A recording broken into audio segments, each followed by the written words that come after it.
GTii price action did what it did today, but I may have something to change the perspective here. Let's go ahead and dive in.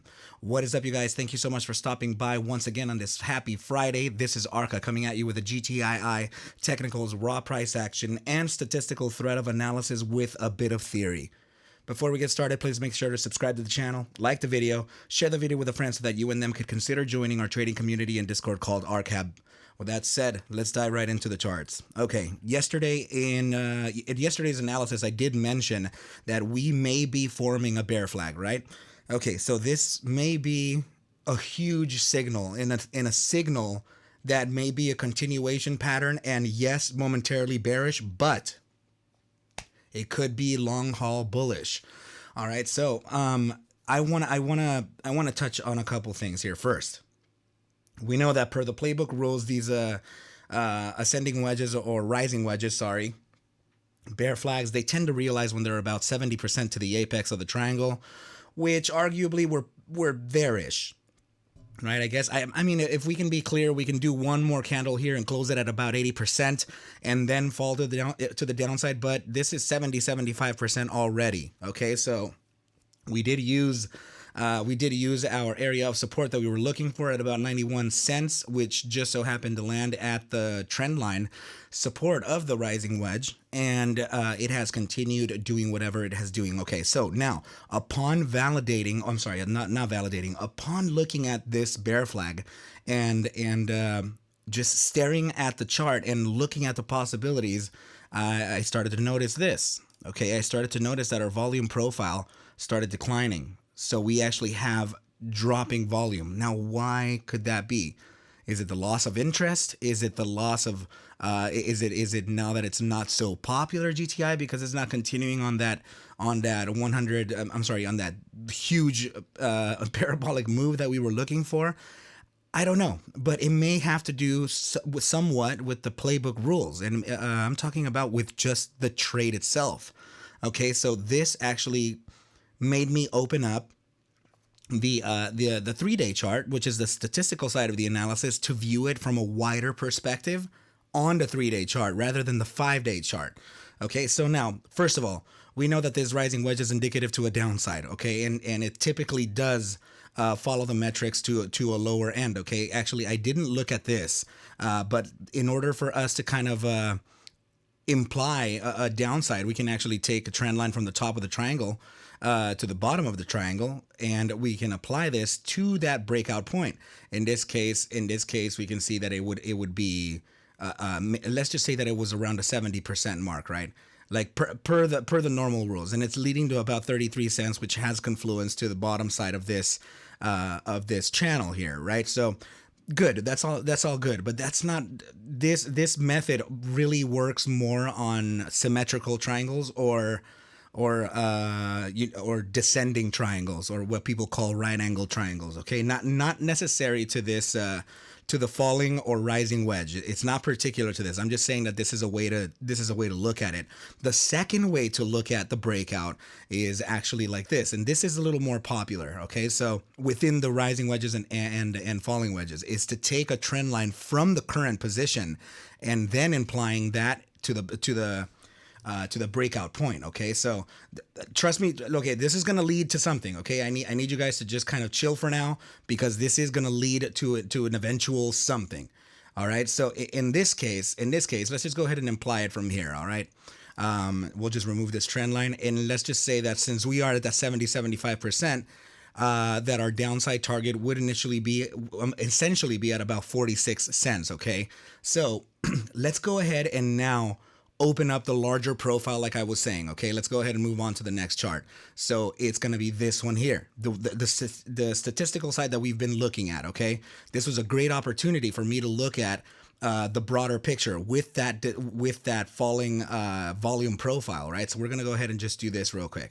We have the volume profile doing like this. Now, if you guys are the regular viewers, you probably know already where I'm going with this, and we probably didn't catch it. We probably haven't seen it just yet. Okay, but this could be indicative of something very important, and this is a formation that is mathematically backed and psychologically backed. both of the key components to the success of a formation, okay? And it's the formation that I do like to call, especially on a 3-day chart, okay? Please notice this regression, okay? Let's go ahead and take a trend line from here to the current high and look at the connections that it's making. I'm talking about this connection to these connections here, okay? Look at how precise it is. Look at that, okay? Very cool stuff here. Very cool stuff here. Now the reason why I'm calling this or saying this is because there's something very important here. Let's go ahead and now just make our second trend line. That's going to be the vertical line, so you can connect the dots perfectly to the horizontal line, which it should be perfectly horizontal. Okay, so in this case, I don't usually like to do it like this. Okay, but it's kind of suggesting it in this point. I usually like the trend lines to be more around here or even here. Okay, not so far back, but it's still kind of signaling that. So now that you see what I'm talking about, we have a right angle triangle here. Okay, and I'm talking about a macro scale right angle triangle, and it's forming, and it's now at about 60% completion. Okay, meaning that the true breakout of this triangle would essentially be around the 70% mark, all right, around over here. So still about 2-3 weeks away, maybe more. Now, let's go ahead and take a price objective out of this formation, okay? So the way we do that is, now that this one is actually mathematically backed, we apply mathematics to it, and more so geometry, okay? So let's go ahead and take a trend line from the top wick here, from the wick high of September 29th, 2022, which is the hypotenuse of the triangle itself, okay? And then we draw this trend line all the way to the lowest end of the triangle itself, okay? So here. Now what we do is that to get that price objective, we put it to the point of breakout, or to the supposed point of breakout. Now, let's just say that we did break out around here, which is the 70% mark or 75% mark, right? Or arguably, right? So, and what price do we get? We actually get this price right to that $18 mark, $19 mark that we've been talking about, $17, $18, or $19 per the statistical back. Okay, so it did give us a kind of a hint that it would want to do that and realize eventually this $18 mark or $17 or $19 mark. Okay, so what we're looking at here is the potential continuation to the downside to where? Look at this. The line is suggesting 46 cents. And where were we on the previous chart?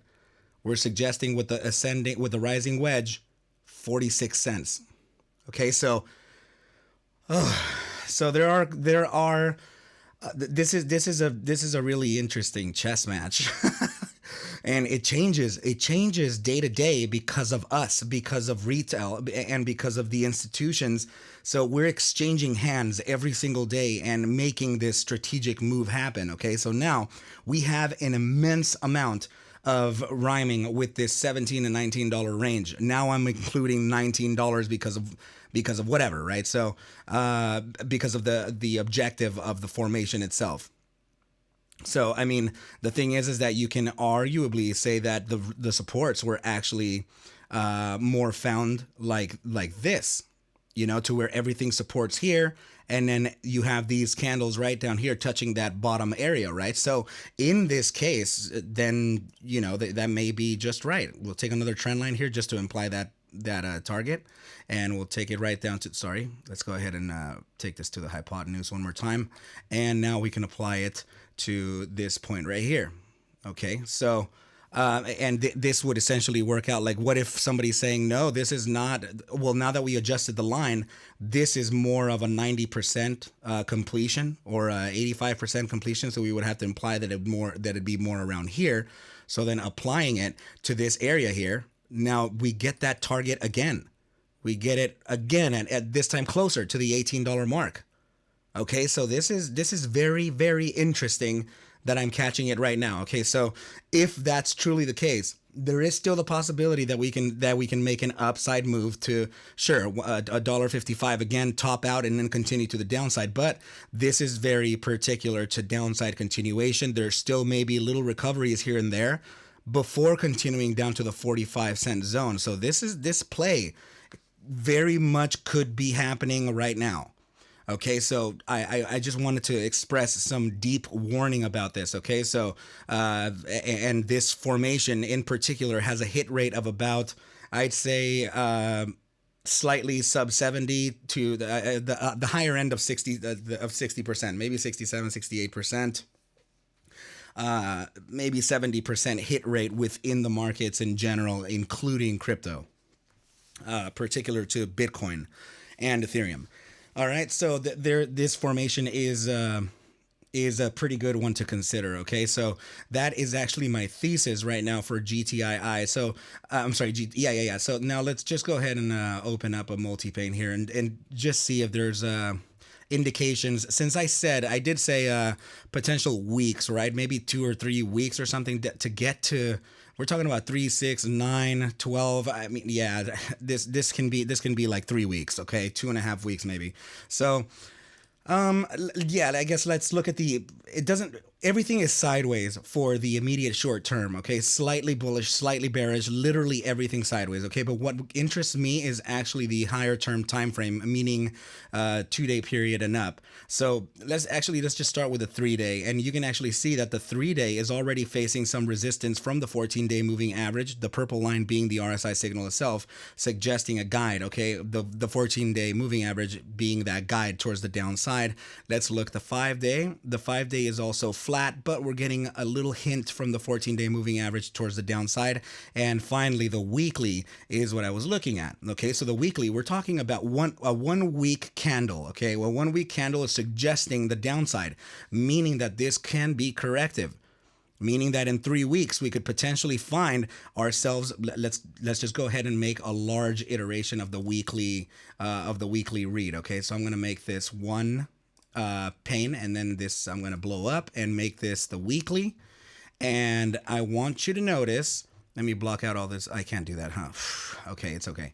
So I want you to notice that we are pivoted towards the downside. But if we're looking at the dates at the bottom, right down here, which actually we can make those numbers a little bit larger for those of you on the phone who can see them, right? There you go. So dates down here. So if we're doing now the week of the 9th to the week of the 17th, we can imply that this can continue moving to the downside like this, and 3, okay, putting us potentially at the well, let me just open up this so you can see. These are the zones, right? These 4 zones are these 4 zones. It would essentially put us in the shallow areas of the bear strength percentile, meaning that when we're at this shallow area, we can be gravitationally pulled right back up. Okay, just like here. So now going back to Monday, December 12th, let's go back to the price action. So Monday, December 12th, guess what that was? Right at that pivot that we were looking at, where we faced that gravitational pull, is that 45-cent low where I called, and then we moved to the upside. What do you know? Okay, so this looks like in 3 weeks we may face that zone, that gravitational pull one more time, and then we would likely be presented with that upside move again. So upon doing that, then our statistical upside would then be corrected yet again, because here is my warning to everybody regarding a potential downside coming in. Just like what we did down here, where we started noticing those kinks. You see how it kinks every move of the candle? All those little pivots, we got our first pivot right here. Okay, so this is my official warning that the statistical upside move may already be limited and may be already suggesting a downside coming in shortly. Okay, it's still suggesting upside, meaning that the price action can potentially do. Let me just go ahead and do this. The price action may be able to do what I said a little bit earlier. Okay, so like something like this. Watch, I'm just gonna go ahead and correct the curvature. So it may be doing something. Let's get rid of these indicators.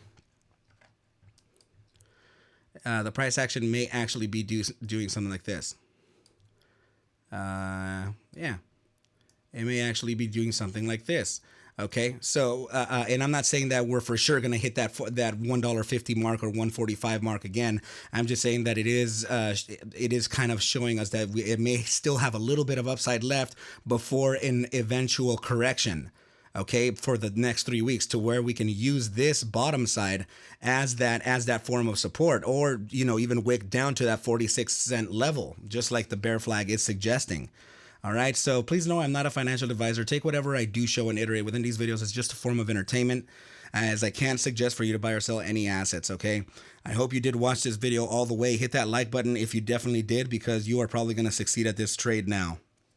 All right, so and it's Friday, man, so definitely enjoy your time with the family. Have some good time off, and we will talk on Monday, okay, you guys? But with that said, I wish you well, a very good night, a great weekend, and I'll see you at the bell on Monday.